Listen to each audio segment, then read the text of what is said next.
രണ്ടു ഓലക്കിലോ വെള്ള തുണി എടുത്തോളൂ എന്നെ മൂടാൻ. കുറച്ചു കാലമായി നിങ്ങളൊക്കെ അഭിസംബോധന ചെയ്യണമെന്ന് ആഗ്രഹം തുടങ്ങിയിട്ട്.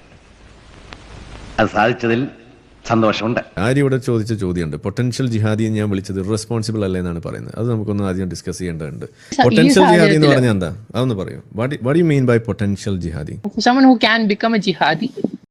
ഓഹോ, അങ്ങനെയാണല്ലേ. ഒരു മതം പഠിച്ചു കഴിഞ്ഞാൽ അവർക്ക് അത് ജിഹാദി ആവാനുള്ള സാധ്യതയുണ്ട് എന്നാണ് ഉദ്ദേശിച്ചത്. സാധ്യത ഉണ്ടെന്നല്ലേ നമ്മൾ പറഞ്ഞിട്ടുള്ളൂ. ജിഹാദിയാണെന്ന് നമ്മൾ പറഞ്ഞു. അത്ര തന്നെയല്ലേ നമ്മൾ പറഞ്ഞുള്ളൂ. അതായത് ഒരു മുസ്ലിമിന്റെ തലയിൽ ആ മതം കാര്യമായിട്ട് കയറിയാൽ അത് അവനെ ജിഹാദിയാക്കാനുള്ള സാധ്യതയുണ്ടെന്നല്ലേ നമ്മൾ പറഞ്ഞു.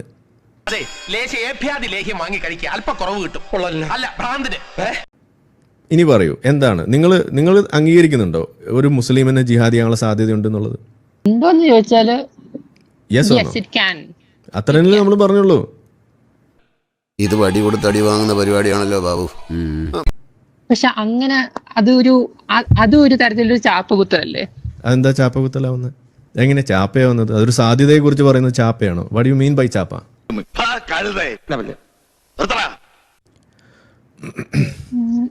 ഇപ്പൊ ഞാൻ നിങ്ങളൊരു സംഖ്യയാണെന്ന് പറഞ്ഞാൽ അതൊരു ചാപ്പയാണ്. ഓക്കെ, പക്ഷെ നിങ്ങളൊരു സംഖ്യ ആവാനുള്ള സാധ്യത ഉണ്ടെന്ന് പറഞ്ഞാൽ അത് ചാപ്പയാവും. പ്രത്യേകിച്ച് ഇങ്ങനത്തെ ഒരു സാഹചര്യത്തിൽ, ഇത്രയും സെൻസിറ്റീവ് ആയിട്ടുള്ളൊരു സമയത്ത് ഇങ്ങനെ സ്റ്റേറ്റ്മെന്റ് പേർപ്പസ്ഫുള്ളി ഇടുമ്പോ that reflects a lot on the majority of the Muslims in the country. അതിന് കാരണമുണ്ട്. ഒന്നാമത്തെ കാര്യം, നമ്മളിവിടെ ജിഹാദികളെ കുറിച്ച് പറയുമ്പോൾ ഇസ്ലാമിലെ തീവ്രവാദ ആശയത്തെ കുറിച്ച് നിങ്ങൾ എന്തിനാ ഈ മമ്മൂട്ടിനെ പിടിച്ചോണ്ട് വരുന്നത്? നമ്മൾ മമ്മൂട്ടിനെ കുറിച്ചല്ലല്ലോ ഇവിടെ പറയുന്നത്. നമ്മൾ ഒസാമ ബിൻ ലാദനെ കുറിച്ചല്ലേ പറയേണ്ടത്? ഇപ്പോൾ നമ്മളിവിടുത്തെ നല്ല മുസ്ലിങ്ങളെ കുറിച്ചല്ലല്ലോ നമ്മളിവിടെ പറഞ്ഞുകൊണ്ടിരിക്കുന്നത്. ജിഹാദികളായ മുസ്ലിങ്ങളെ കുറിച്ചല്ലേ അത് പറയണ്ടേ? എന്താ ഇങ്ങനെ വായും പൊളിച്ച് നിൽക്കണേ? പറ, എന്തെങ്കിലുമൊക്കെ കടിച്ചാ പൊട്ടാത്ത കാര്യങ്ങൾ നിയന്ത്രിച്ച് പറ.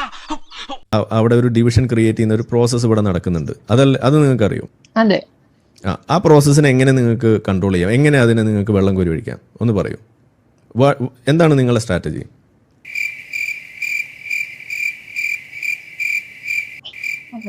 I don't have a strategy. നിങ്ങൾക്ക് സ്ട്രാറ്റജി വേണം. എനിക്കതിനുള്ള ആംബിയർ ഇല്ലെന്ന് നിനക്ക് അറിഞ്ഞൂടെ? സ്ട്രാറ്റജി വെച്ചിട്ട് നമ്മളൊരു കാര്യം ചെയ്യുന്ന ആളുകളെ വന്ന് നിങ്ങൾ കൗണ്ടർ ചെയ്യുമ്പോൾ സ്ട്രാറ്റജി നിങ്ങൾക്കുണ്ടാവണം. അല്ലെങ്കിൽ നമ്മൾ പറയുന്ന സ്ട്രാറ്റജി നിങ്ങൾ അവിടെ കളിയും കണ്ട് ഗാലറിയിൽ ഇരിക്കുക, അതാ വേണ്ടത്. ഒരു മര്യാദ വേണ്ടേ? അത് വലിയൊരു പോയിന്റ് അല്ലടോ. മിണ്ടാതിരുന്നാൽ ഇത് കുറയുമോ? ഇസ്ലാമിക തീവ്രവാദം, ആരും അതിനെക്കുറിച്ച് മിണ്ടാതിരുന്നാൽ ഇസ്ലാമിക തീവ്രവാദം കുറയുമില്ലേ? അത് വേറൊരു വലിയ പോയിന്റ് ആണല്ലോ. ഞാൻ ചോദിക്കുന്നത്, ഇപ്പൊ ഇവിടെ നടന്ന ഇസ്ലാമിക തീവ്രവാദമാണോ അല്ലേ? അതെ അതെ, തീർച്ചയായും. ഇസ്ലാമിക തീവ്രവാദം കുറയണോ വേണ്ടേ? കുറയണം. എങ്ങനെ കുറയും? മുസ്ലിങ്ങളായിട്ടുള്ള ഇന്ത്യയിലുള്ള കാശ്മീരികളായിട്ടുള്ള മുസ്ലിങ്ങൾ പോലും അവർക്ക് ഇൻസൈഡർ സപ്പോർട്ട് കൊടുക്കുന്ന ഒരു അവസ്ഥ ഇവിടെ ഉണ്ട്.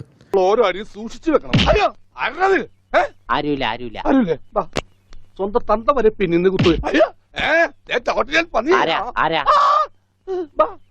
എങ്ങനെ മുസ്ലിങ്ങൾ ഈ തീവ്രവാദത്തിലേക്ക് പോകുന്നത് കുറയ്ക്കാൻ സാധിക്കും? അതേപോലെ തന്നെ അല്ല ഞാൻ ഞാൻ അംഗീകരിക്കുന്നത്. പറയൂ, അതെങ്ങനെ കുറയ്ക്കാന്ന് പറയും. നമ്മൾ വിഷയത്തിൽ നിൽക്കും. ബട്ട് ഇൻസൈഡേഴ്സ് ആയിട്ടുള്ള ആൾക്കാര് ഇന്ത്യയെ സപ്പോർട്ട് ചെയ്യുന്നുണ്ട്. കാരണം അങ്ങനെ മാത്രമേ നമുക്ക് ഞാൻ ഒസാമ ബിൻ ലാദനെ കുറിച്ച് പറയുമ്പോൾ നിങ്ങൾ മമ്മൂട്ടിനെ കൊണ്ടുവരുന്നത് എന്തിനാണ്? നമ്മൾ തീവ്രവാദത്തെ കുറിച്ചല്ലേ പറയുന്നത്. നിങ്ങൾ എന്ത് വിവരക്കാനാണ് ഈ പറയുന്നത്? എന്തിനാണ് അത് ചെയ്യുന്നത്? നിങ്ങൾ പറയൂ, എങ്ങനെയാണ് ഇസ്ലാമിക തീവ്രവാദത്തെ കുറയ്ക്കാൻ നിങ്ങളുടെ കയ്യിൽ എന്താണ് നിങ്ങളുടെ മരുന്ന്? What's your action plan?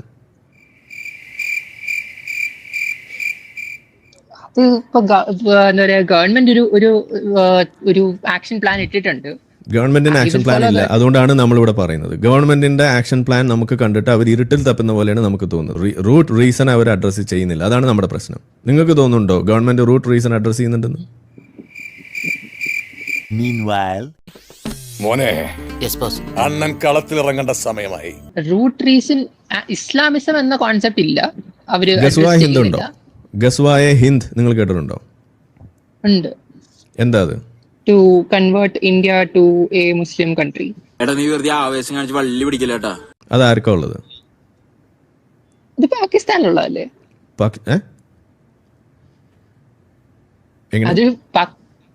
ഇസ്ലാം പാകിസ്ഥാനി മാത്രമേ ഉള്ളൂ? സാറിന്റെ ആത്മാർത്ഥ സംശയിച്ച സ്ഥിതിക്ക് ജാനിന് കുടിക്കണതിൽ കാര്യമില്ലല്ലോ. ഞാൻ പോട്ടെ. ഗസ്വായെ ഹിന്ദ് ഇസ്ലാമിക് ഡോക്ടറിൻ ആണോ അല്ലേ? നിങ്ങൾക്ക് അറിയില്ലേ? It could be derived from Islam, definitely. Could be ഡിറൈവ്ഡോ? നിങ്ങൾ ആരോടെ സംസാരിക്കണം? എക്സ് മുസ്ലിങ്ങളുടെ അടുത്താണ് സംസാരിക്കുന്നത് നിങ്ങൾ ആദ്യം ആലോചിക്കുക. ഗസ്വായ ഹിന്ദു സ്വപ്നമായിട്ട് കണ്ട് അതിനുവേണ്ടി ഇറങ്ങി തിരിച്ച് നടന്ന ജിഹാദിയോടാണ് നിങ്ങൾ സംസാരിക്കണമെന്ന് പറയാം. എക്സ് ജിഹാദി. സോറി, ഞാനത് റീഫ്രേസ് ചെയ്യാം. ഇറ്റ് ഈസ് എന്താ പറയുക, ഗസ്വായ ഹിന്ദു ഉണ്ടോ ഇല്ലേ ഇസ്ലാമിൽ? ഉണ്ട്. ഇസ്ലാമിലുണ്ട്. അത് ഇസ്ലാമിലാണോ അതോ പാകിസ്ഥാന്റെ നിലവാരമാണോ? ഇസ്ലാമിലാണോ ഉള്ളത്? അപ്പൊ നിങ്ങൾ ആദ്യം ചെയ്യേണ്ടതെന്ന് വെച്ചാൽ അത് പോയി പഠിക്കുക. അത് നിങ്ങൾക്ക് യാഥാർത്ഥ്യങ്ങളെ നിങ്ങൾക്ക് തൊടാൻ പേടിയാണ്. നിങ്ങൾക്ക് ട്രൂത്ത് അത് എടുക്കാൻ നിങ്ങൾക്ക് സാധിക്കില്ല. ഇതിന്റെ എഡ്ജിൽ ഇങ്ങനെ നടന്ന് കളിക്കുക, ടിപ് ടോയിങ്, ഇതാണ് നിങ്ങൾ നടന്നുകൊണ്ടിരിക്കുന്നത്. Why don't you step on the truth? ഗസ്വായ ഹിന്ദു ഇസ്ലാമിലുള്ളതാണ് എന്ന് പറയാൻ നിങ്ങൾക്ക് എന്താ ബുദ്ധിമുട്ട്? പറയൂ, എന്തിനു വേണ്ടിയിട്ടാണ് അവർ വന്ന് വെടിവെച്ചത്? മുണ്ട് പൊക്കി നോക്കിയത് എന്താണ്? അവര് കരണ്ട് പോയെന്നാണോ നോക്കിയത്? ഞാനിത് സമ്മപ്പ് ചെയ്യാം. ആര്യയുടെ പ്രശ്നം എവിടെയെന്ന് പറയും. ഓക്കെ, ഇസ്ലാം പഠിപ്പിക്കുന്നത് ലോകം മുഴുവൻ ഇസ്ലാമിന്റെ കീഴിലേക്ക് വരുന്നതാണ്. ലോകം മുഴുവൻ, മതം മുഴുവൻ ഇസ്ലാമിന്റെ കീഴിലേക്ക് വരുന്നവരെ യുദ്ധം ചെയ്യണമെന്നാണ് ഇസ്ലാം പഠിപ്പിക്കുന്നത്. Point number 2. അവിടെ മുണ്ട് പൊക്കി നോക്കിയത് ഇസ്ലാമാണ്. അവർ വെടിവെക്കാൻ നേരത്ത് കലിമ ചോദിച്ചത് ഇസ്ലാമാണ്. ഇതെല്ലാം ഇവിടെ ഇസ്ലാമായിരിക്കെ ഇതിനകത്ത് ഇസ്ലാം ഉണ്ടെന്ന് പറഞ്ഞാൽ മാത്രം പ്രശ്നമാവെന്ന് പറയുന്നത് അത് എവിടെ ന്യായമാണ്? ഇതിലൊക്കെ ഭേദം നീ വാ തുറക്കാതിരിക്കുന്നതാ. നിങ്ങൾ എന്താണ് ഇത് പറയാൻ പോകുന്നത്? ഒന്ന് പറയും. നിങ്ങൾ ഇത്രയും നാളുമായിട്ട് ഇത് എപ്പോഴെങ്കിലും പറഞ്ഞിട്ടുണ്ടോ ഇതിനെക്കുറിച്ച്? I have actually. ഞാൻ ഇത് സ്പെസിഫിക് ആയിട്ട് അല്ലെങ്കിലും എന്താ പറയുക, കേട്ടോ ബാലു, എന്നോട് ചോദിക്കും ഞാനിത് എന്നാ ലാസ്റ്റ് പറഞ്ഞത്. ഞാൻ പറഞ്ഞുതരാം എപ്പോഴാണ് ലാസ്റ്റ് ഇസ്ലാമിനെ കുറിച്ച് പറഞ്ഞത് എന്നോട്. അത് ശരി. അപ്പൊ പബ്ലിക് ഫിഗറിനെ കുറിച്ച് പറയാനും പാടില്ല, നിങ്ങൾക്ക് പറയാനും പറ്റൂല. പിന്നെ ഇതിപ്പോ എന്താ ചെയ്യേണ്ടത്? ഇതിനെക്കുറിച്ച് മിണ്ടാൻ പാടില്ല. ഞാൻ പറയുന്നത് മുഴുവൻ കേൾക്കൂ. ഒരു സ്പെസിഫിക് മതം എന്നുള്ളത് മാറ്റി വെച്ചിട്ട് ദി എനമി സ്റ്റേറ്റ് എന്നുള്ളത് അതിനെ സ്പെസിഫിക്കലി ടാർഗറ്റ് ചെയ്യുക എന്നുള്ളതാണ് ഇപ്പൊ ഗവൺമെന്റിന്റെ തീരുമാനം, RSSന്റെ തീരുമാനം, BJPയുടെ തീരുമാനം. ഇത് വെറും വേസ്റ്റ്. ഹൈലി കോൺട്രഡിക്റ്റിംഗ് അല്ലേ നിങ്ങളിപ്പോ പറഞ്ഞത്? നിങ്ങളിവിടെ കടന്നു വന്ന് പറഞ്ഞ എന്താണ്? ഓൾ മുസ്ലിംസ് ആർ പൊട്ടൻഷ്യൽ ജിഹാദി എന്ന് പറയുന്നത് ശരിയല്ല എന്ന് പറഞ്ഞ നിങ്ങൾ ഇപ്പൊ എന്താ പറയുന്നത്? കശ്മീരിൽ ഉണ്ടായ വിഷയത്തിന്റെ പേരിൽ നിങ്ങൾ പാകിസ്ഥാനികളായിട്ടുള്ള ആളുകൾ മുഴുവൻ കൊല്ലണം എന്നല്ലേ ഇപ്പൊ പറഞ്ഞത്? നിങ്ങൾ എന്താ പറഞ്ഞത്? കൂടി പറയും. പാകിസ്ഥാനി സ്റ്റേറ്റ് എന്നാണ് ഞാൻ പറഞ്ഞത്. പാകിസ്ഥാനി സ്റ്റേറ്റിന് എങ്ങനെയാണ്? അവിടെ ഏതെങ്കിലും പറമ്പിൽ പോയിട്ട് ബോംബിട്ടാ മതിയോ? അതാണോ ഉദ്ദേശിച്ചത്? ഒഴിഞ്ഞ ഏതെങ്കിലും തക്കാളി പറമ്പിൽ പോയിട്ട് കുറച്ച് തക്കാളി ബോംബിട്ടാ ഇതാണോ?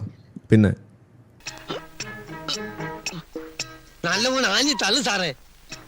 നോൺ വയലന്റ് വാർ എന്നല്ല, നമ്മളൊരു നോൺ വയലന്റ് ആക്ഷൻ നമ്മൾ എടുത്തിട്ടുണ്ട് ഇപ്പൊ. എന്നിട്ട് എന്താണ് ഉണ്ടാവാൻ പോകുന്നത്? ആർക്കാണ് ഹാം ഉണ്ടാവുക? നദിയുടെ വെള്ളം തടഞ്ഞാൽ അത് ആരെ ബാധിക്കാൻ പോകുന്നത്? കളക്റ്റീവ് പണിഷ്മെന്റ് ആണോ അല്ലേ? അത് ആർമിക്ക് വല്ല പ്രശ്നമുണ്ടോ? Army they will get bottled waters imported from France. Arya പറയുന്നതിന്റെ പൊള്ളത്തരം പിടികിട്ടുന്നുണ്ട് എപ്പോഴെങ്കിലും? എന്റെ പൊന്നിയടത്തി ഇവളെ കൊണ്ട് ഇതൊന്നും ഉണ്ടാക്കിക്കല്ലേ, നമ്മൾ ജീവിതം മറുത്തു. ആര്യ പറഞ്ഞു വന്നത് എന്താ? മുസ്ലിങ്ങൾ മുഴുവൻ പൊട്ടൻഷ്യൽ ജിഹാദിയാണെന്ന് പറയുന്നത് ശരിയല്ല എന്ന് പറഞ്ഞു വന്നിട്ട് ഇപ്പൊ ലാസ്റ്റ് പറഞ്ഞത് കളക്റ്റീവ് പണിഷ്മെന്റിന് അപ്രൂവ് ചെയ്യുന്ന രീതിയിൽ നമ്മൾ അതിനെതിരാണ്. പച്ചയ്ക്ക് പറഞ്ഞാൽ അതറിയോ? എന്റെ സുഹൃത്താണ് ഇവൻ, ആദ്യം പിടിച്ച് പുറത്താക്കെ. ഇവനെ കണ്ടപ്പോഴേ എനിക്ക് അലർജി അറിയാം. അത് മാത്രമല്ല നമ്മളിവിടെ പറയുന്നത് ഇതിനൊരു ശാശ്വത പരിഹാരം കണ്ടെത്തണം എന്നുണ്ടെങ്കിൽ you have to beat the ideology. എന്നാൽ മാത്രമാണ് ഇവിടെ നിങ്ങൾ പറഞ്ഞ നോൺ വയലന്റ് വാർ എന്ന് പറഞ്ഞിട്ട് ഒരു മണ്ണാങ്കട്ടയൊന്നും ഇവിടെ ഇല്ല. അങ്ങനെ ഒരു വഴിയില്ല. 100% ഞാൻ യോജിക്കുന്നു. ഇതിനു മുന്നേ ഇതുവരെ ചെയ്തിട്ടേ ഇല്ല. നിങ്ങൾ ഇത് ചെയ്യുന്ന ആളുകൾ നിരന്തരമായിട്ട് ഇതിനെ അഡ്രസ് ചെയ്തുകൊണ്ട് ആളുകൾ വന്ന് പരിഹരിക്കാൻ അതിനെ ഇതേപോലെ കുറ്റപ്പെടുത്താൻ വേണ്ടി വരുമ്പോൾ നിങ്ങൾ ഒരു തവണയെങ്കിലും ചെയ്തിട്ട് ഇത് കാണിക്കണ്ടേ? അത് നിങ്ങൾക്ക് പറ്റുമോ? ഇല്ലല്ലോ. അപ്പോൾ പിന്നെ എന്തിനാ ഈ എടുത്താൽ പോകാത്ത പണിക്ക് നിൽക്കുന്നത്? നമ്മളെ വഴിക്ക് വിട്. Okay, please don't be A dog in the manger. അത്രേ എനിക്ക് പറയാനുള്ളൂ. ഓക്കെ, പുൽത്തൊട്ടിയിൽ ചാവാലിപ്പട്ടികളാകാതിരിക്കുക. ബൈ. ഇവിടുത്തെ നാട്ടുകാർക്ക് എന്റെ വ്യക്തിപരമായ പേരിൽ ഞാൻ നന്ദി രേഖപ്പെടുത്തിക്കൊള്ളുന്നു. ഒന്ന് സബ്സ്ക്രൈബ് ചെയ്തിട്ട് പോടാ.